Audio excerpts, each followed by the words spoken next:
Valeu. Olá, tudo bem com vocês? Saudades! Nós já estamos aí falando ao longo do tempo, dentro da nossa aula de literatura, né, sobre os gêneros literários.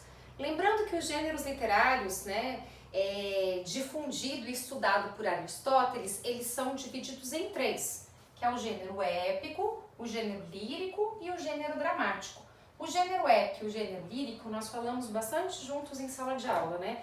O gênero épico também é conhecido como gênero narrativo, que conta, na verdade, por meio de versos, né? Por meio da epopeia, ele vai narrar uma história, né? Que envolve mitologia, que envolve guerreiros, heróis, né? Então é uma grande narrativa aí de aventuras. O gênero lírico, nós já tínhamos estudado, que é o gênero onde os textos falam muito de sentimentos. E nós tínhamos aprendido em sala de aula a fazer o quê? Um esquema rímico, a encontrar quais eram os estilos rímicos, quais eram, quando tinha rima, quando não tinha rima, no caso de não ter rimas, que os versos são brancos, qual a caracterização e o tipo desses versos. Hoje nós vamos ainda falar um pouquinho sobre o gênero lírico, mas eu estava esperando assim um espaço para poder colocar para vocês num quadro para vocês conseguirem fazer a metrificação. Depois eu falo um pouquinho do gênero dramático aí para vocês, tá? A metrificação, a primeira coisa que você tem que entender é a quantidade de sílabas poéticas que um verso dentro de uma poesia, né, dentro de um poema vai possuir. E esse verso, pessoal, essa contagem de sílabas poéticas é muito diferente da quantidade de sílaba gramatical. Geralmente você divide, você faz a divisão silábica conforme você escreve. Então, conforme a grafia.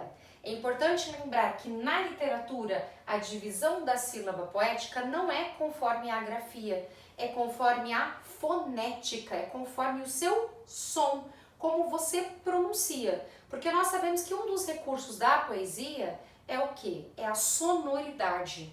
Então, a forma como nós pronunciamos determinados versos faz toda a diferença, principalmente na contagem das sílabas, certo? E dentro dessa contagem de sílabas, eu vou deixar depois para vocês também aí, que vocês vão ver, é a teoria de toda essa aula juntamente com exercícios. Então, utilize o nosso canal de comunicação aí, para vocês não só realizarem as atividades, verem as atividades, mas também para perguntar, para questionar, para acrescentar alguma coisa. Vamos estar separados apenas fisicamente, mas que o conhecimento, as nossas aulas possam continuar fluindo, eu também preciso da devolutiva de vocês, tá? Conversem comigo, falem comigo aí por meio do nosso canal de comunicação, ok? Então, olha só, pessoal, voltando aqui. Determina um número preciso de sílabas poéticas. E essa sílaba poética é determinada como eu falo, como eu pronuncio, de acordo com a sonoridade. E aqui, então, escansão é você fazer a divisão da sílaba poética, certo? Então, assim, nós temos aqui, então, como nós vamos fazer essa divisão da sílaba poética. Peguei uns versos aqui do Gonçalves Dias, que é um autor romântico brasileiro, ele fez parte da chamada primeira geração romântica, dentro de um estilo, uma escola literária chamada romantismo, e ele exaltava muito a pátria, o Brasil, a nação, e ele também valorizava muito o índio. E três de seus versos ele diz assim: meu canto de morte, guerreiros ouvi, sou filho das selvas, e ele vai continuar, né, nas selvas, tararara. E eu peguei três desses versos para descobrirmos qual é a quantidade de sílaba poética de cada um, ok? Então vamos lá. Você fala meu. Olha a diferença, você já não usa nem o hífen, né? Você usa uma barra para fazer a separação da sílaba poética. Você não pronuncia me, u, então você não tem por que separar me, u. Então você fala meu. Meu canto de morte. Na contagem da sílaba poética acontece algo um pouco inusitado para vocês. Por quê?